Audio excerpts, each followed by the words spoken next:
Are you tired of those pointy, pouchy darts, especially in the bust area?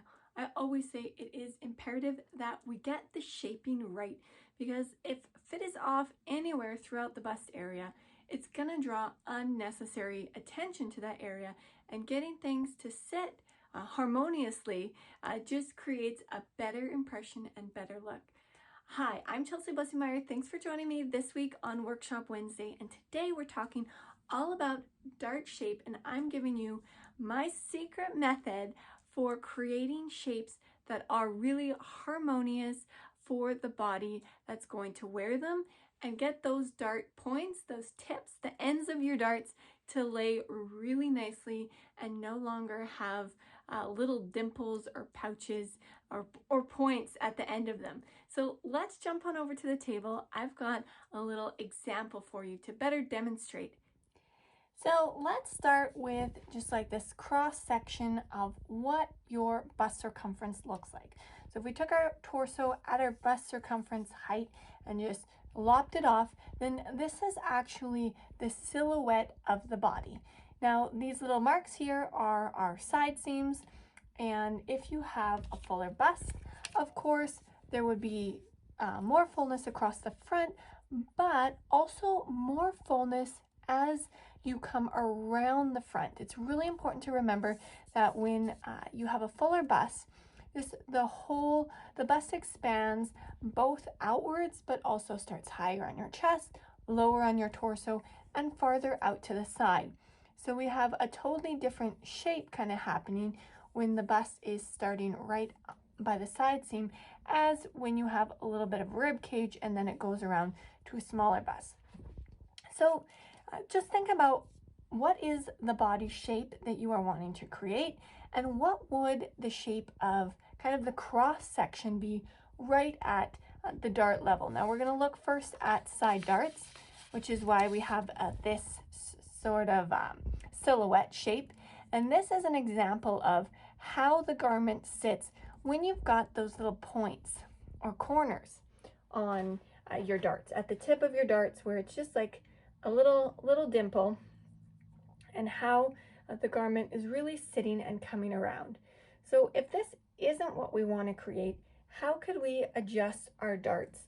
So when we look at what a typical pattern looks like, and the shape that is given for the darts, you may find a different shape rather than this one that I'm giving as an example here, but most common dart shape is pretty straight from the point of the depth of the dart out to the point of where the dart ends, which is usually right around the bust apex. It should stop slightly before, but I just have it kind of going out to my bust point in this example, and I have straight lines. So when we fold this garment together for the way that we would stitch those darts closed, we can see that this is creating a very straight line, and we do have a corner here.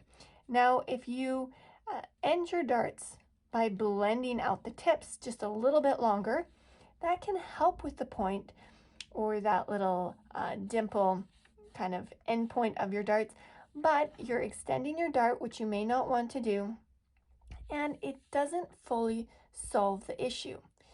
Now, remember, the bust is starting sooner, and especially if you're a bigger size, it's going to be starting quite quickly towards the edge of your garment. If we want to create a softer look, this is where changing the actual shape of your darts is imperative, and this is what I always teach, and I've had just such great success fitting garments for both myself and my client using this method that it is just simply a must know, and I call them S and C shape darts. So if we look at, first of all, this pink line, it starts out fairly straight and curves up over the bust. If we fold it in half, we can see that we've taken in the fullness right at the edge of the garment. We're getting fuller in our dart more quickly, and then the tip of our dart is very soft the way it ends. So we're not taking away the fullness that the dart that we're making is intended to create in the garment in a fuller, rounder area. Now, if we look at this green line here, this is kind of an example of more of a C-shaped dart. If we, once again, we fold it in half, we see that the green line is just kind of a curve, one consistent curve going right to that depth, that dart depth, and then this pink one has a little bit of a swing in it. So that's why I call them S and C shape darts. So let's look at how this would affect the garment. Well, first of all, because we're tapering that tip out at a slower rate, we'd have a way better transition right at the tip of the bust. So we'd really be taking care of that little corner as it comes up.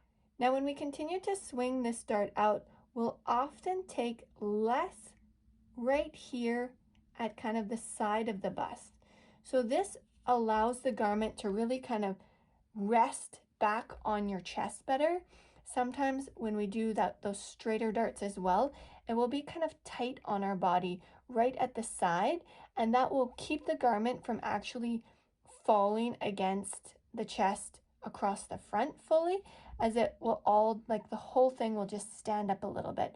So this gives us the fullness that we need kind of on the side of the bust so that it can really sink back and relax against the body. Especially in the case of the full bust, we need that extra room along the side. So here, if I just add this on and we think about having a slow taper at the tip and then creating that kind of C-shaped dart, we want to end at the same spot here on the side, our actual dart depth. So we don't want to change it right at the dart depth, but by tapering it out much quicker in that C form, we actually leave more fabric in the garment and more fullness to go around the curve of the side of the bust.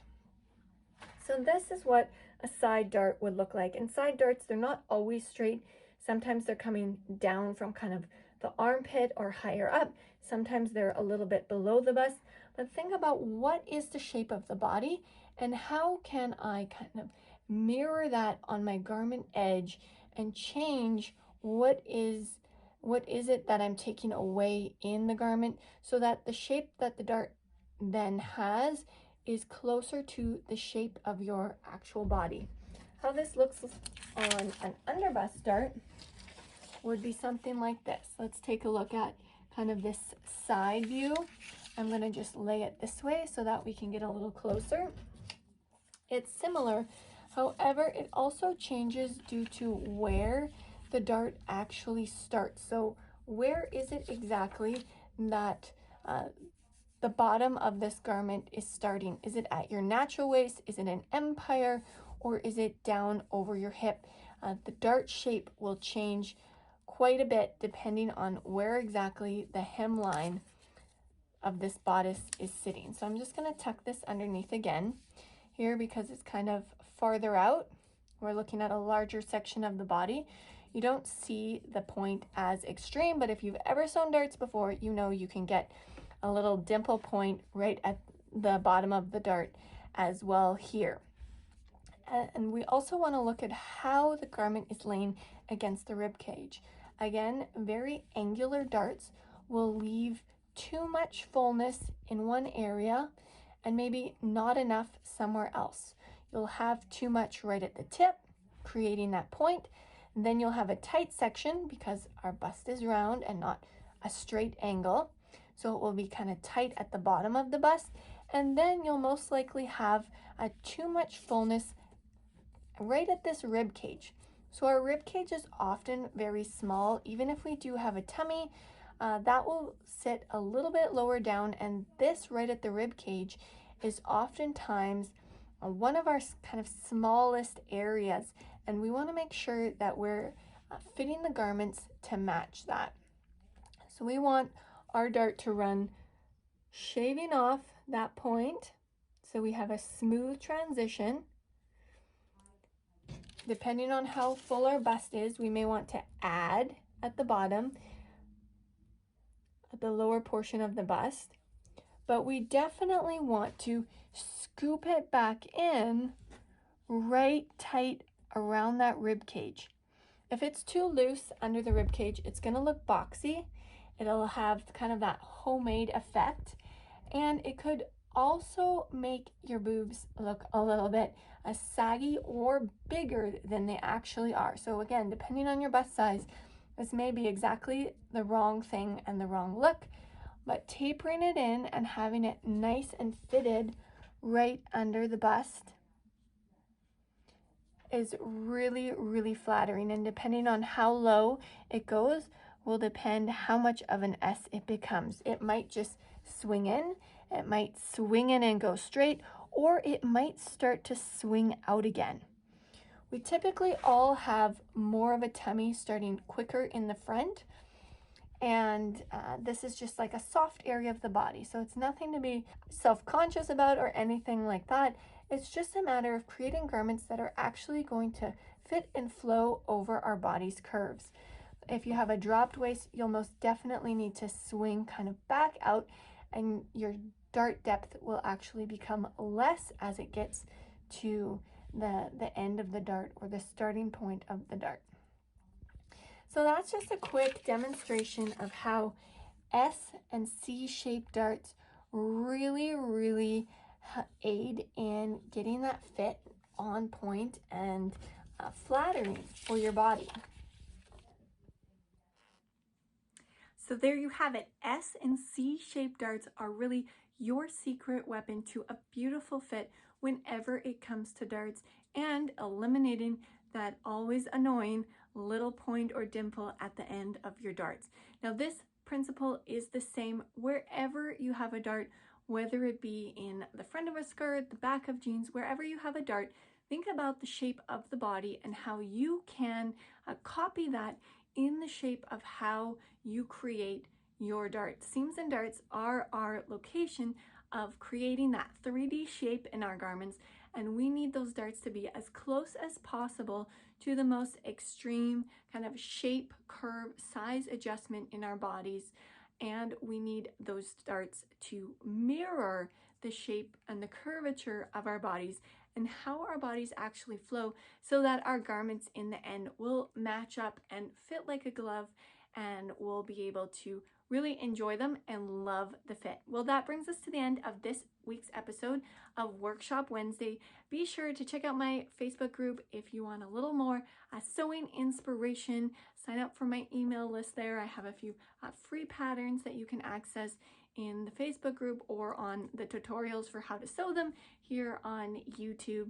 So definitely go and check those out for more sewing inspiration, and reach out anytime. Until next week, take care and happy sewing.